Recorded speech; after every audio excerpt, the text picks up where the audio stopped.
Welcome back to Connected Farmer.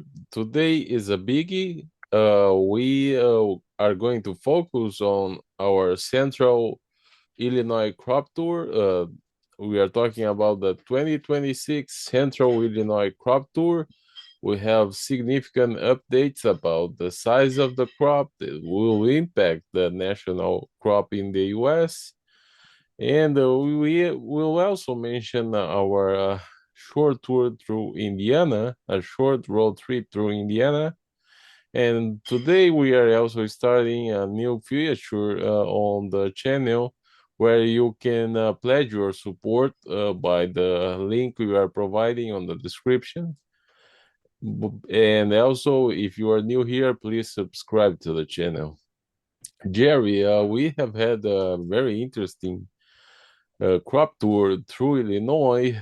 Before we jump into the Illinois corn numbers, I think it's interesting to mention our road trip to northern Indiana, where we found a lot of water. Well, it's in the news about the floods in Indiana, and power provider there has issued a public statement saying that it's the worst power outage in their history. And I think the main issue here is that this will affect the soybean crop with all this water. We know that corn is very different when it comes to resistance to moisture, but soybean yields are at stake in Indiana, I guess. Well, I think in both states, Indiana and Illinois, but I think you're exactly right. We did it. You came out and we got here in time to make what we hoped was going to end up being a nice, productive, informational tour to do northern Indiana like we did Iowa a year ago in that. But it turns up that even as you were coming in on Wednesday, the weather was pretty nasty at times, and it really hit. Oh, the northern third for sure. And it turns up the weekend progressed, it kind of moved south and heavy rains hit Indianapolis and stuff like that. And that's where I think that the soybean crop, like you just mentioned, could have some issues because of heavy rains. But the quick update here on Indiana's prospects and that, and it as we were driving out, we had to stop stop signs and stop lights that didn't really work, so we had to alternate back and forth, and so it took longer to get out and that. And then also in that condition, we decided to kind of shorten up the tour and not go all the way as far south as we'd planned. And then we went the northern route first, and then that particular route, we did have a couple good fields that we stopped at. But we did have a surprising amount of insect damage in the corn crop. Two out of the four samples had insect damage, which I hadn't seen in years. And that, Well, one producer, he mentioned the Western bean cutworm that has yes, impacted his fields. right. And then the next one we saw in the next major county to the east, it was very infested. And then, like I said, the third one, Yeah, we are weren't as talking good. about Stark and Jasper counties. Uh, Thank you. Yeah, Jasper first and then Stark second. Then uh, we then ended up our third stop was actually a pretty solid one there at that point. And then we kind of swung to the north and was in the process of trying to come back to Chicago. And interestingly, in that particular county, it was a heavy um, Amish area and that. And so we had solid yields there, but they just don't put them on a fertilizer and all the fancy chemicals and stuff like that. So, yeah, interestingly enough, the top two counties we had there were in the 185 to 190 kind of ranges. And then as we started to swing back to Chicago, we got in the middle of a rainstorm and we just never did end up getting a chance to add any more counties, which was to some extent that northern third of Indiana not doesn't have the greatest land. Unfortunately, the timing too, we got clear out by Fort Wayne and further into the eastern Indiana, and that we might have seen some better fields, but it wasn't the case. And so, and interestingly enough, some of the issues for electricity in Indiana has even got worse here because northern Indiana has had a lot of the wind and issues there, but then there's been a lot of flooding that happened on the north side of Indianapolis and that, and so that's another area that's been impacted. But overall, our experience in Indiana was interesting, but unfortunately, because of the issues of getting out of the city and getting as far as we could, we really didn't get a chance to see some of the better prospects down there. And now I'm not sure even if we went there, what would have happened if since we were there, there's been significant amount of rains further south in Indiana towards Indianapolis. Actually, where the Pro Farmer Tour is going to stop tonight and discuss the Ohio and Eastern Indiana crop prospects is going to end up uh,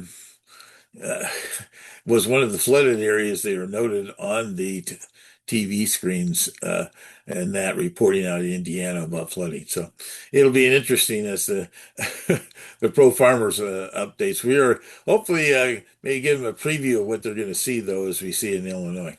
Yeah, so in Illinois, when we started our tour, we have seen the usual the high yields for the Grundy County, but as we advanced through the tour, we noticed that this crop season will be perhaps worse than the year before, which was still below the average of the last 5 years. Yes, it turns out that 2 years ago's crops and our crop tour turned out to be at 213 and that kind of stuff, and it turned out to be pretty representative. Last year they had also the uh, uh, plant diseases and rust issues and things like that, and we had a significantly lower number than the August USDA's Illinois number, and that we had a 198 on our overall tour. But exactly right. The first Grundy County is just south of Interstate 80. A couple counties west here of Chicago, and it's been a long time good route to go into central Illinois. We had a 216 yield in our first stop of the thing, and then we swung into Livingston and went across on 116 State Highway, and it's a really long, big county. So we take one on the east side and one on the west side, and it turns up our average turns out in this case this year was 180 on the east, and I think it was yeah 190 on the one on the west side. So the solid number. I would not say but it's not. It's not the. It's Livingston is not the county that it's going to end up traditionally being one of the highest ones. It's a solid county, has good production, but isn't there. And then we then go out towards Interstate 39 that goes from Peoria up to actually Madison, Wisconsin, and through Rockford. And we've Woodford is an interesting county. I think it's has a good production. It's the one north of Peoria, and other tours and other years. That one has had some great yields on it, but it hasn't been in the kind of the where we've been doing our exploring the last 3 to 5 years on the east side of the county. From there, came in at 180 from there. So uh, solid number, but when you're having a projection for the state and you're in central Illinois, with a well, even the USDA's number this year, 212 number. That's it's from there. And that also that was one of the first ones we really noticed how mucky the soils were and things of that nature, where our shoes were just sinking into, we had to move fast to get our samples and things like that from the fields and get them counted or get out of the field before we basically uh, had our boots completely covered from there. So uh, then we usually traditionally have our lunch break in west side of Bloomington. So did that, and they started kind of the southern portion of our tour, which is just south of Bloomington, US 51 that connects us Bloomington to Decatur. Uh, nice big 4-lane road there. We There's a town called Randolph, and we tend to take a sample around that part of the world, and they had some pretty good yields. We had a 191 there this year, uh, pretty solid one there. Along the way. The one thing that was good about that particular one, and I think that's the one thing that kind of interesting on this whole thing was the fact that our ear counts this year were pretty solid. We had a lot of 30 plus ears, but the interesting issue on the ear counts this year, because also in Grundy, which is just talking about 216, and that they had 34 also or excuse me, 33 there in McClean County. But it turns out that our kernel length turned out to be down in central McLean by about 3 to 4. Well, it's at 3 full kernels less. And it's really the interesting thing, and I think you and I both recognize the tip back that we were getting on these ears this year. There was bigger cobs out there, and that, but the one twist of this thing that I think a lot of us really didn't recognize the significance of this heat wave. We had a significant amount of rain that happened right around 4th of July in the state of Illinois. And then it turned off hot for really 2.5 weeks, then up and down. There was two different swings in there. And I think that timing uh, for uh, Central Illinois it was significant from the point of view that the pollination on a bigger cob, didn't turn out to be as long. And uh, in our photos of those samples, you can definitely see the tip back situations. A quarter of an inch, half an inch on the top. That doesn't bother anybody. When we were looking at situations here, we were looking at an inch to inch and a half, and I think that's the real twist of it that came across on this thing from my observation.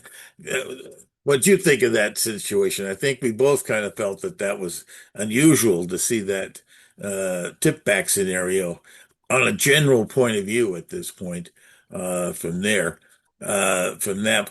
Now, the interesting thing is, as we then you get south of Decatur and you get into DeWitt County, and that is one of the best average producing counties. We got kind of a little lost going into that county a little bit because of the logistics, because we didn't you get too far south in DeWitt, and you're really in Decatur, and that's uh, that's where we can go at this point. But it turns out that we did end up having our second best yield of the tour on that one when it came in at 212.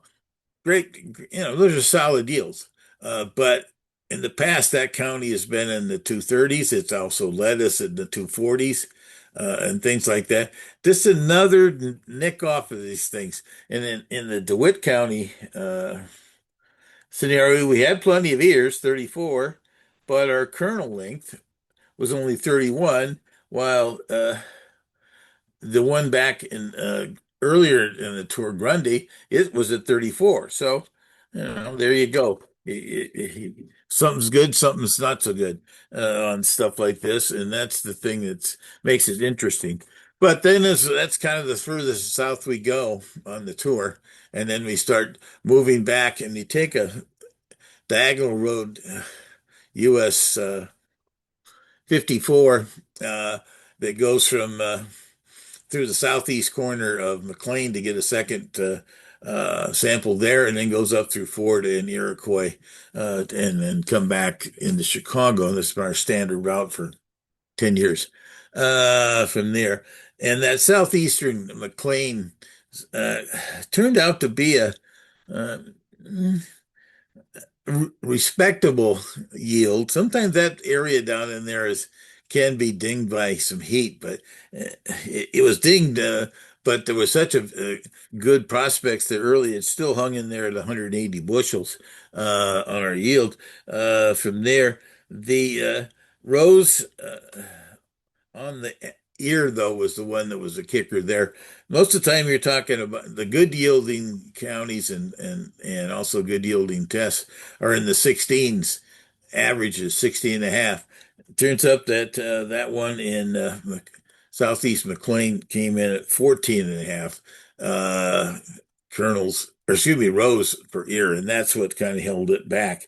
But we swung up into Ford County, and that was quite an eye opener for both of us when we were and the whole crew, because we also ended up having our other Jeff, or excuse me, Jack Scoville with us in that, and we got off the road there, took looking at sampling, two good looking fields. Problem is that both you and I had a heck of a time. Uh, After we went in 5 or 7 rows and was going to start to walk down the row, it had been so soaked. And the one thing that happens in the since there's not a lot of tracks in these fields anymore, there's not a lot of machinery to compact things. When it rains as much as it's did over the last 10 days and then turn around, uh, walk out into it. We were sinking in both. We went into one field across the road. That happened. We took off, went across the road on the other side of the same road. Couldn't do anything better. We had to turn around and go across. The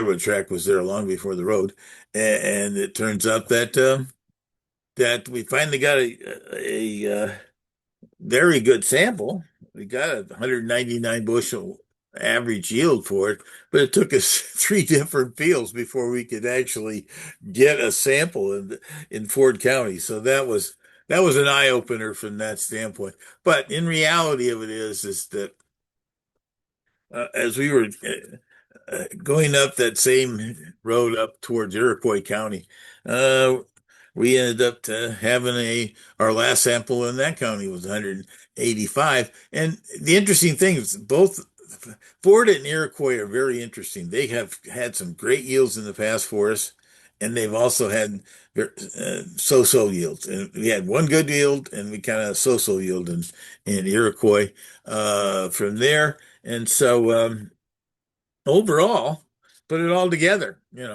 what's this all mean when it comes down to it? Our average of all our samples this year turned out to be, excuse me, 193.5 bushels.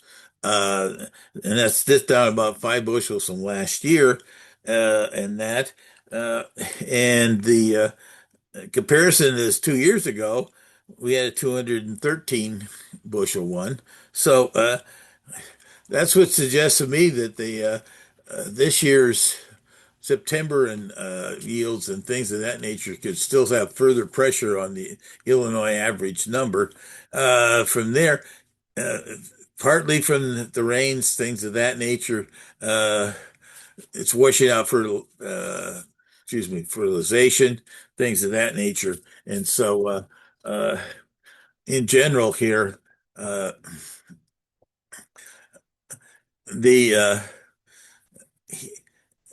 right now, even some heat would still have plenty of moisture in the thing, but the fertilization factor on corn has definitely been hit. And I think there's been, as we found out on a lot of these years that we took, the tip back on them has already occurred. So it's not going to come back just because there's more rain. It's that was a heat impacted scenario that happened in July that won't be coming back. It might with more and more with the pleasant weather and the pleasant moisture, we could get a higher test weight on corn, But I but think that's the market is already reacting, I think, to that kind of on the ground information oh, that I think it is. comes And from multiple sources. Not only the fact that the corn crop could break, but also the soybean crop in Illinois. We also have seen a lot of water in those ditches.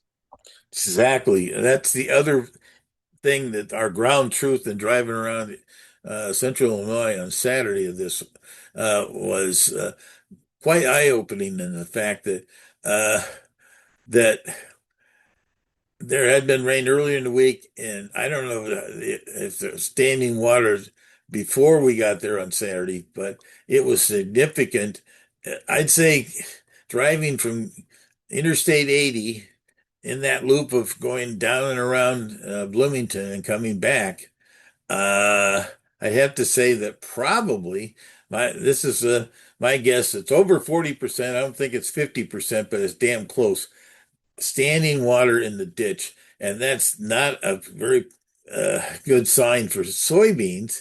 And guess what? Today's reaction in the futures market was really uh, predicated on that idea that uh, once soybeans sit in water in a pond for more than at least uh, 3 days, up towards 72 hours. You get two, if it's drained out in 2 days, it might hang together. Anything after 2 days is very suspect. And we're talking about significant areas. But every time we stopped to do a corn site, we look over in the bean field in the other side of the road or along the way, and we'd see water in the ditch, water in the field on this Saturday event. Now it did rain that day, and so that's interesting, and it's that doesn't mean that all 48, 45% of the crop in central Illinois is going to die of beans. No, but at the same time, that, that's a very important factor to realize it's there. Now, uh, we're going to still till we actually start to see significant brownouts of fields out there, will the, the market really add more enthusiasm or concerns? It bounced today because of that potential for some significant lost acreages in central Illinois. Because and even Indiana, we're talking about flooding north of Indiana. It's the same thing from there. Oklahoma, Ohio had some issues. Can't say that eastern Iowa is a little more rolling. They've had a lot of rain there, but I don't think we've got to the point where we're going to lose some beans there. Central Illinois or central Iowa could happen. It's a lot flatter there, but I don't think there has been the kind of rains anywhere close to what's happened in Illinois, Indiana, Ohio in the last week or so. So that's the thing. It's kind of a twist, but overall, it's been a wild weather situation, and we fortunately we didn't get drowned when we were driving out there. We seem to have missed the heavy rains. They happened before us, and we saw the repercussions of it in the some of the fields and also in the ditches as we were driving around, from Interstate 80 south of Bloomington on Saturday. So, it was an eye opener for me, and I guess to some extent it gives us more uncertainty as to what's happening. And now we're going to get some more information from the Pro Farmer Tour that they're having their first night of all places. And one of the areas that looked like it really got some heavy rains there north of Indianapolis at Logan's. for it. And then we're also going to get news from uh, Nebraska on what they saw up in South Dakota. The interesting twist in South Dakota and western Iowa has been the fact that that's been a dry area, relatively speaking. So it's going to another twist of it. I wouldn't say it's been a heavy duty drought like we've had in some years in the past, but it definitely wasn't the I since early June, it hasn't had the greatest rains in northwest Iowa, west central Iowa, and South Dakota, and parts of northeast Nebraska.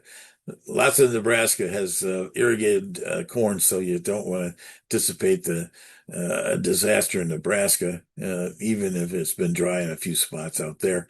And that after this year's crop tour is going to be quite interesting, as to because they always have a great bunch of people out there looking at quite a few things. So hopefully we'll get some more information about this crop. But right now, our early look at it definitely had some ups and downs, to say the least. And the heat in July, in at least in Illinois, and was more significantly damaging the crop than you kind of thought it was at the time. You felt, well, the water was there, that kind of stuff. But the one thing that has always been a kicker in this thing is humidity.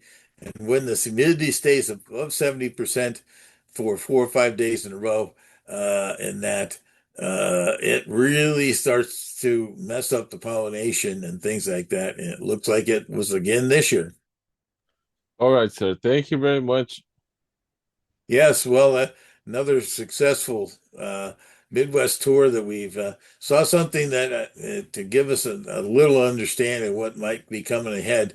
But I tell you though, it's some years it's hot and you can't even you know, get out of the car without your glasses steaming up. This year was too much rain, and then rain get washed out, and in between there's been some heat that knocked out the corn pollination.